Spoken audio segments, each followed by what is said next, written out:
Aujourd'hui, c'est l'occasion de faire notre bilan à ma manière. Donc, on va faire ça short and sweet. On va y aller avec un peu plus de douceur, de facilité. À mon avis, ça n'a pas besoin d'être vraiment compliqué, long et pénible et prendre une journée complète d'introspection. Pas du tout. Donc, installe-toi avec quelque chose d'intéressant à boire, des petites bougies autour de toi, un environnement calme et un peu de temps devant toi quand même pour pouvoir réaliser cette première portion de bilan où on va analyser ce qui s'est passé pour pouvoir le relâcher.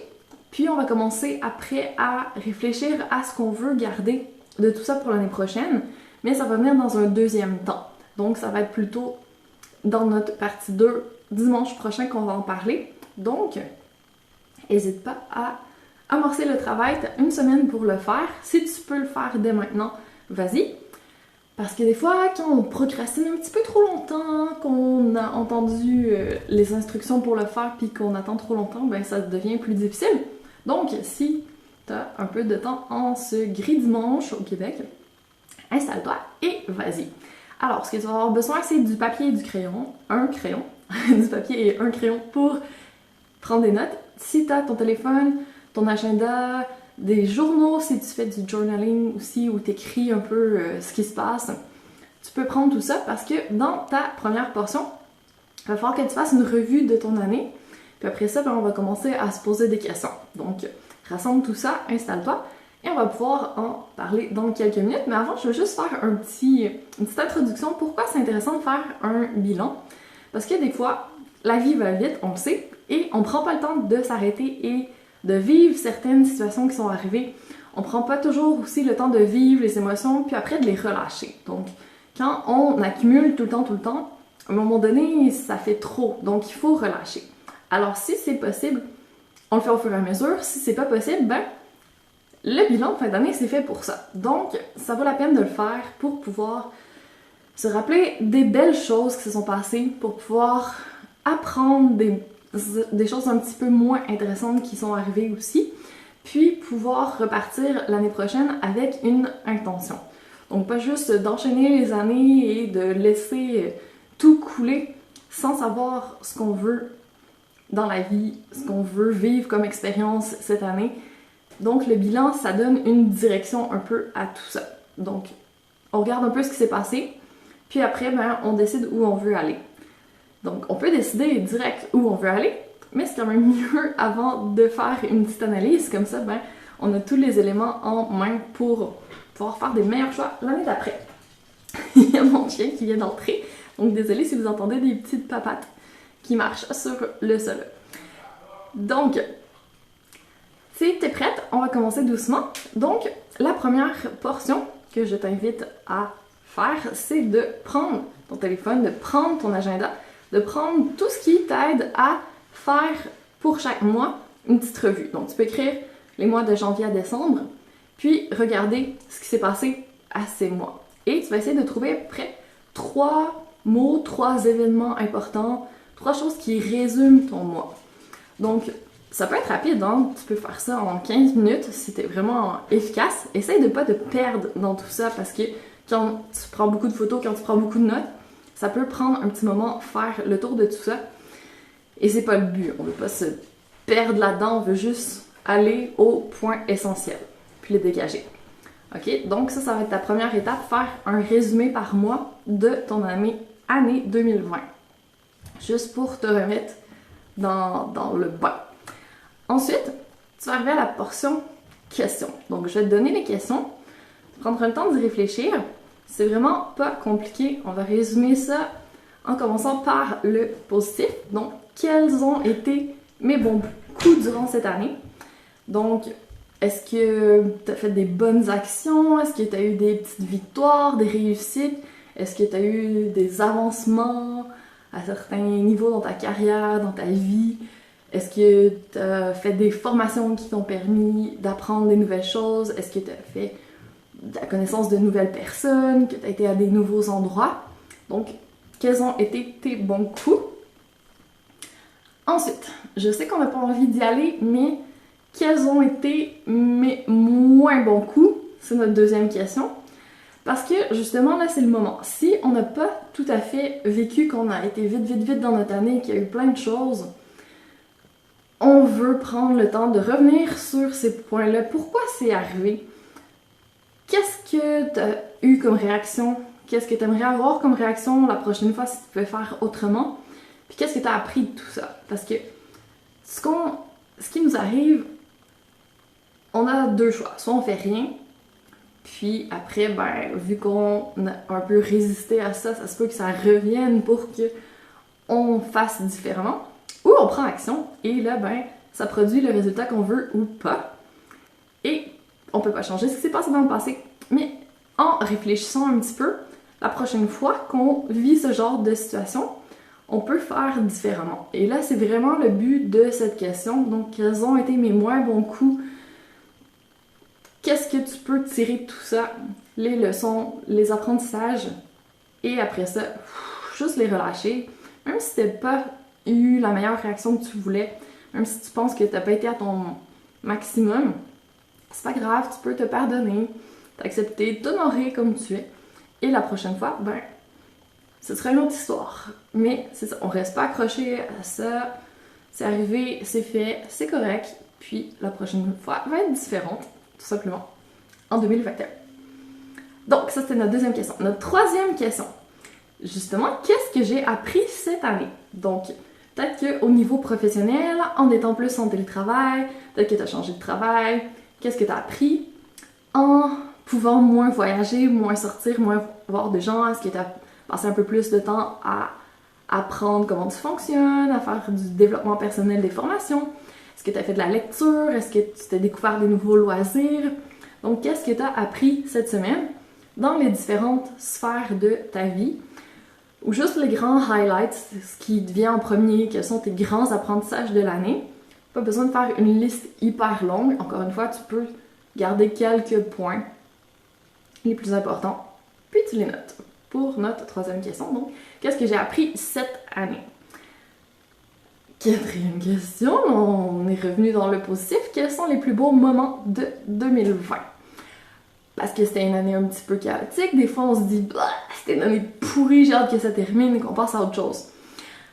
C'est pas possible que ça ait été pourri du début à la fin. Donc, il y a sûrement eu des quand même belles retrouvailles, des repas ou des moments partagés avec des gens que tu aimes, des belles discussions, des beaux compliments, des bons mots, des gestes, peut-être même des cadeaux. Peu importe, des moments où tu t'es senti bien. Note tes beaux moments parce que justement quand on est dans une période un peu plus sombre, on peut revenir à cette liste de belles choses et ça fait du bien. C'est comme une liste de gratitude en fait. Ça permet de vraiment se rendre compte que finalement, ben, on est chanceux puis on peut être heureux pour ce qu'on a. C'est sûr que ça ne nous empêche pas d'en vouloir plus, mais juste dire merci puis peut-être ajouter un petit encore après. Merci et encore. C'est correct. On peut être tout à fait reconnaissant pour ce qu'on a, puis en vouloir plus pour l'année prochaine, voir des choses différentes. Ça n'empêche pas qu'on est reconnaissant quand même. Donc, juste faire une petite liste de beaux moments de gratitude. Hein? Le dimanche, journée parfaite pour ça. Donc, allons-y. C'est notre quatrième point. Et le dernier, notre cinquième, donc ça tient en 5 questions notre bilan, hein, c'est pas si pire. Ça va être de résumer ton année en 3 mots. Donc, tu reprends tout ce que tu viens d'écrire, ta liste par mois de ce qui s'est passé, les 3 événements marquants, plus les questions sur les beaux moments, les apprentissages, les moins beaux moments, les leçons, et tu résumes en 3 mots. Et si tu avais fait l'exercice l'année dernière, j'essaie toujours de faire en sorte de mettre un mot pour mon année, puis tu peux voir, est-ce que ça match avec ce que tu avais mis l'année dernière. Donc, si c'est pas ton premier bilan, tu peux ressortir le bilan que tu avais fait pour tes prévisions pour 2020 l'année dernière et voir où t'en es. Des fois, c'est vraiment étonnant parce que on se rend pas compte quand on est dedans, mais justement de prendre un petit moment où on prend de la hauteur, puis on regarde tout ce qui nous est arrivé, tout ce qu'on a fait, tout ce qu'on a accompli, ça peut être vraiment étonnant. Des fois, on a fait beaucoup plus qu'on croyait, même si ça s'est pas passé comme on voulait. ça veut pas dire qu'on n'a pas avancé, qu'on n'a pas été dans la bonne direction durant notre année. Donc, petite tape dans le dos, bravo pour tout ce que tu as fait cette année. Plutôt que de toujours se taper sur la tête, de se dire j'ai pas fait assez, j'ai pas fait bien, j'ai pas donné mon meilleur. On peut toujours donner notre meilleur, mais on a fait notre meilleur au moment où ça s'est produit et c'est correct comme ça. La prochaine fois, ça pourra être différent, mais faut se dire bravo puis être quand même fier de ce qu'on a accompli cette année, dans cette année de grands changements, et justement qui va nous amener vers une autre ère. Donc, je sais pas si tu as entendu parler de l'ère du Verseau, dans laquelle on va entrer incessamment sous peu. Donc, on était dans l'ère du Poisson depuis presque le début de Jésus-Christ, donc ça fait vraiment longtemps qu'on était dans le même signe, le même mood, la même énergie, et là, tout ça, c'est en train de changer. Donc, je trouve ça vraiment intéressant de voir l'astrologie, à quel point ça peut expliquer un petit peu ce qui se passe en ce moment, que c'est vraiment dans l'air et que on est soutenu là-dedans, que c'est une étape, puis c'est correct. On va progresser là-dedans. Donc, faut avoir confiance que ce qui s'est passé cette année, on était capable de le prendre, on a tiré des leçons, puis l'année prochaine, on va faire différemment. Et c'est ce qu'on va réfléchir dans notre prochaine séance, où tu auras encore une fois besoin de ton espace confortable, d'un papier, d'un crayon, et où on va pousser un petit peu plus loin notre réflexion par rapport à ce qu'on va rechercher. Ça promet. Donc, mets beaucoup de douceur dans tout ça, essaye de prendre soin de toi cette semaine aussi. Donc, je sais pas si c'est partout, pareil comme au Québec, mais nous ici, on est pratiquement en reconfinement assez restrictif, et ça va être la même chose pour les fêtes. Donc, super important de prendre soin de soi, même si c'est pas assez promu, je trouve. L'immunité, ça part de bien dormir, de bouger, de bien manger, de prendre soin de soi. Donc, c'est tellement, tellement valable, ne serait-ce que pour notre santé physique, mais pour notre santé mentale aussi. Essayer de vraiment prendre soin de soi pour, quand on bouge, on sécrète des bonnes hormones, on a une belle énergie après aussi, donc ça fait du bien au mental également. D'essayer de rester en contact avec nos proches, même si on peut pas les voir comme on voulait, ben on peut quand même leur téléphoner, on peut quand même leur parler en vidéoconférence, donc on s'isole pas, on reste vraiment en contact. On est des êtres sociaux, hein, on en a besoin.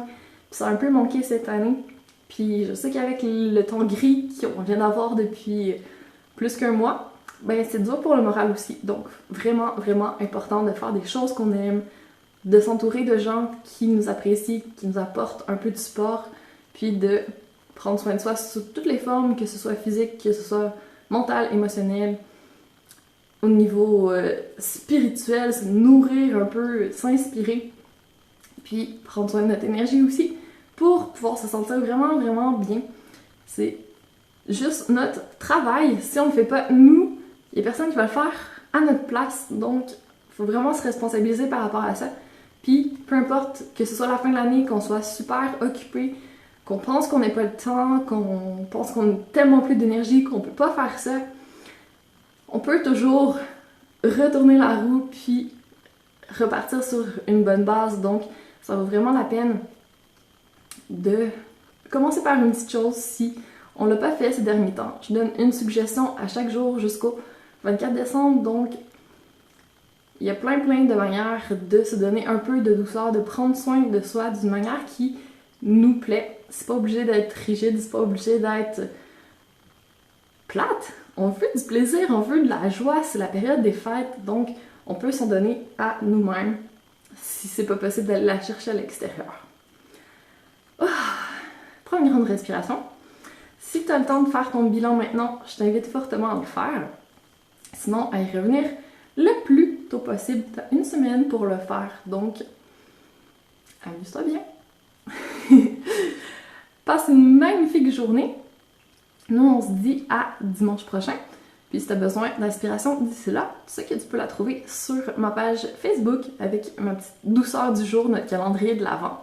Donc, n'hésite pas à en profiter et écris-moi si tu as des questions, des commentaires, quoi que ce soit. Ça va me faire plaisir de parler avec toi. À très bientôt!